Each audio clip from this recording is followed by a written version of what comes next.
Ludovic Flamand.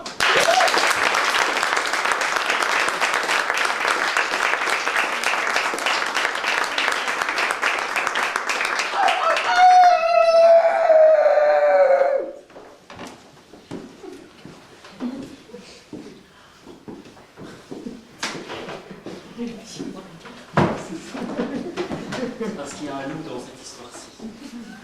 Mais pour l'instant, il n'est pas là, il est loin, on peut l'oublier.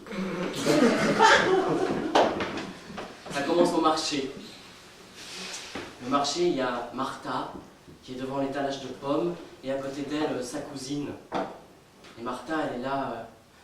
Oh oui, mais moi j'ai peur que bientôt ce soit trop tard, tu comprends?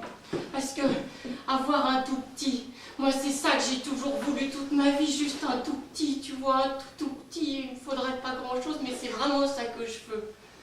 Oui, je comprends, Martha. Vous essayez depuis longtemps avec Pedro. Hein. Oh oui, ça oui, je prie tous les soirs. Oui, c'est bien de prier, mais il faut... Enfin, vous essayez vraiment tous les soirs.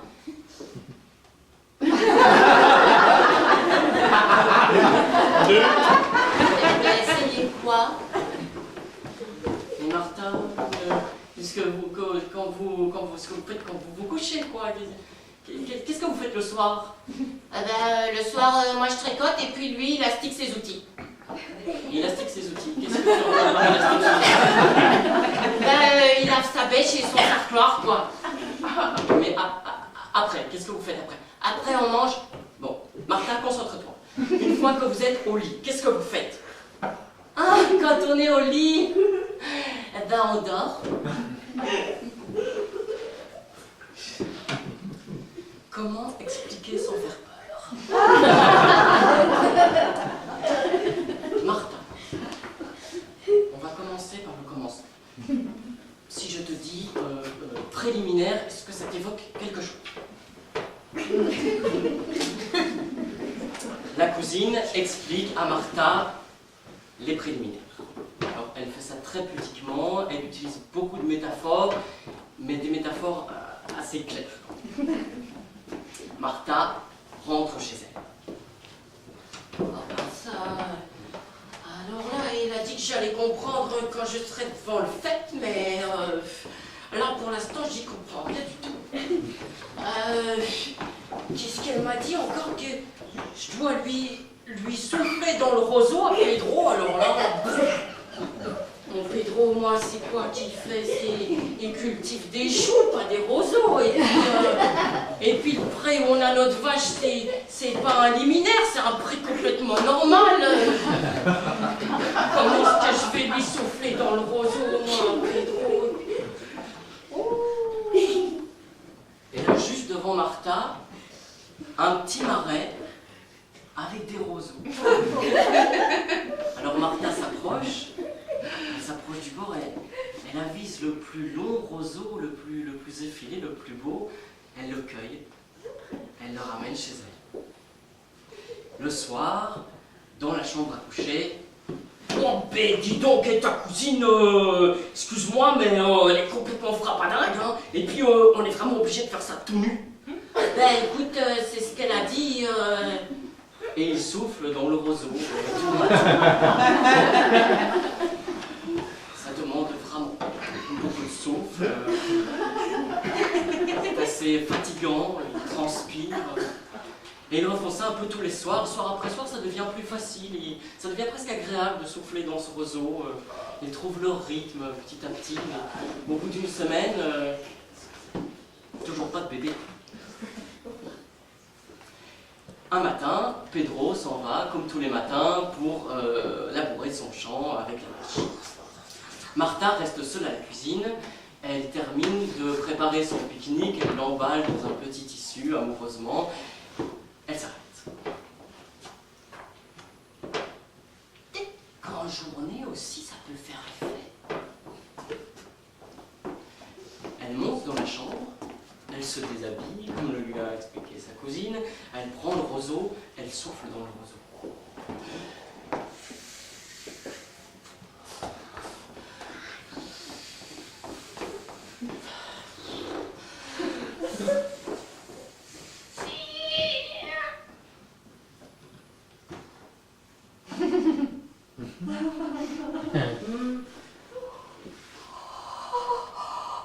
Là, dans le roseau, quelque chose bouge. Avec ses deux ongles, elle attrape le petit être par la main, elle le tire hors du roseau. C'est un bébé, minuscule, petit comme ça, à peu près de la taille de mon pouce. C'est le loup dont j'avais parlé tout à l'heure, mais il vient juste de s'éveiller. Il se met en route. Le petit est debout dans la main de sa mère. Maman, maintenant que je suis née, faut me donner un nom. Oh ben ça, et tu parles mais qu'est-ce que je peux te donner comme nom, moi? Quand je suis petit comme un pouce, appelle-moi Pousseau, maman. Et puis aussi, maintenant je vais faire ce que tu veux que je fasse. Je vais aller porter le pique-nique à mon père. Oh mais t'es bien trop petit, le Pousseau. Tu vas te faire écrabouiller, tu vas te perdre en chemin. Maman, il n'y a pas de grand, il n'y a pas de petit. La bonne taille, c'est quand les pieds touchent bien par terre. Et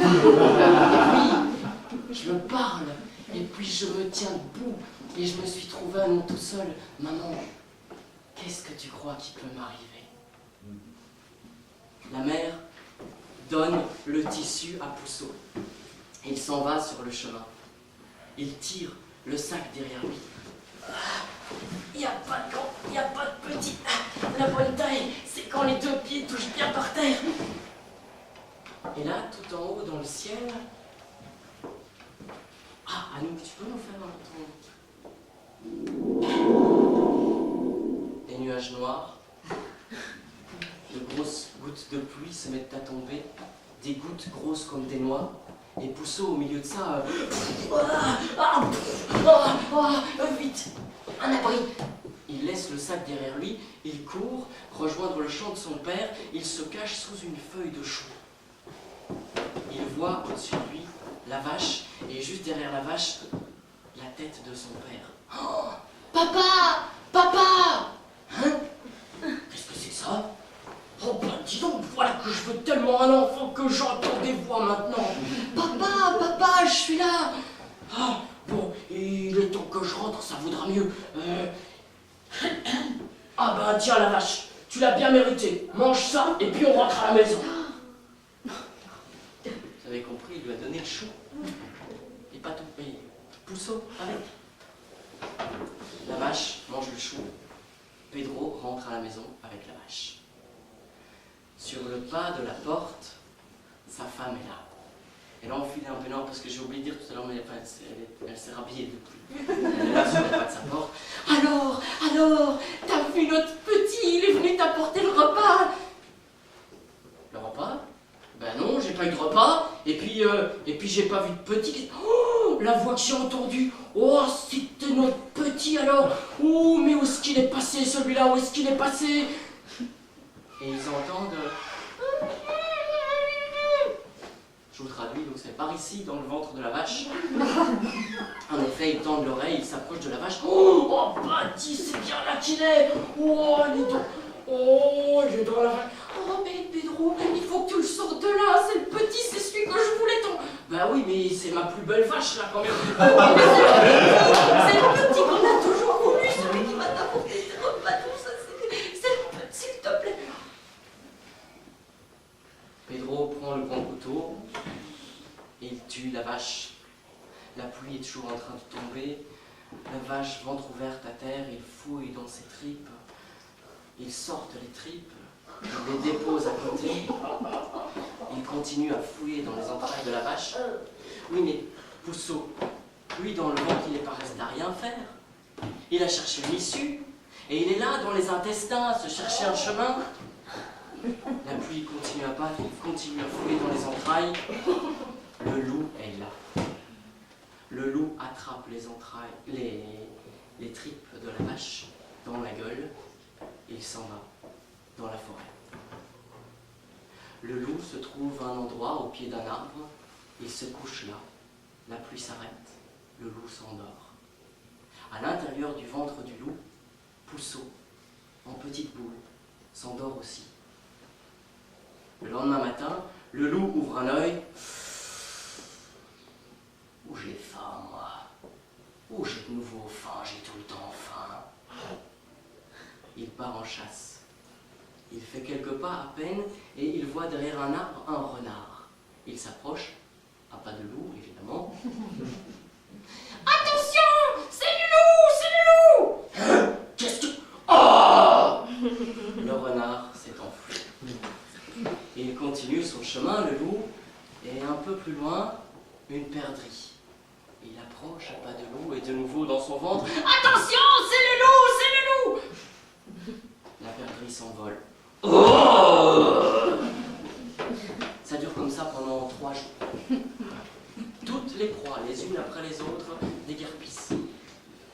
Le loup se traîne, il est maigre, il a faim. Ah petit, si tu ne me laisses pas manger quelque chose, je vais crever. Je sais le loup.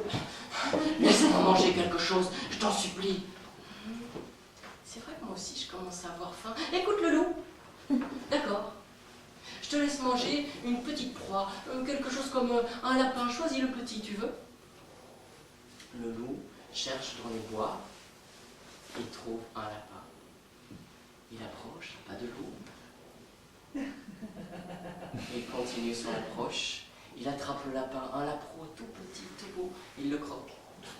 À l'intérieur du ventre, Pouceau avale les morceaux de lapin qui arrivent. Son ventre gonfle et ses doigts s'allongent, ses bras, ses jambes, il grossit. Le voilà à l'étroit dans le ventre du loup. Tu es rassasié, le loup? Non, pas vraiment. Tu sais bien, tu as tout mangé. Laisse-moi, je t'en prie. Laisse-moi manger quelque chose et sors de là par pitié. Oh, j'ai mal au ventre. Oh, moi aussi, je suis un peu à l'étroit. Écoute, le loup, va jusqu'à la maison de mes parents. Là, il y a un arbre fourchu. Je t'indiquerai comment sortir de là, comment me faire sortir de là. Le loup se dirige jusqu'à la maison des parents de Pouceau. Il y a en effet un arbre fourchu. Écoute le loup, écoute, introduis-toi juste entre les 2 troncs d'arbre et presse les 2 troncs contre ton ventre. Le loup bondit. Le voilà entre les 2 troncs. Il se tortille entre les troncs et Pouceau à l'intérieur se tortille lui aussi.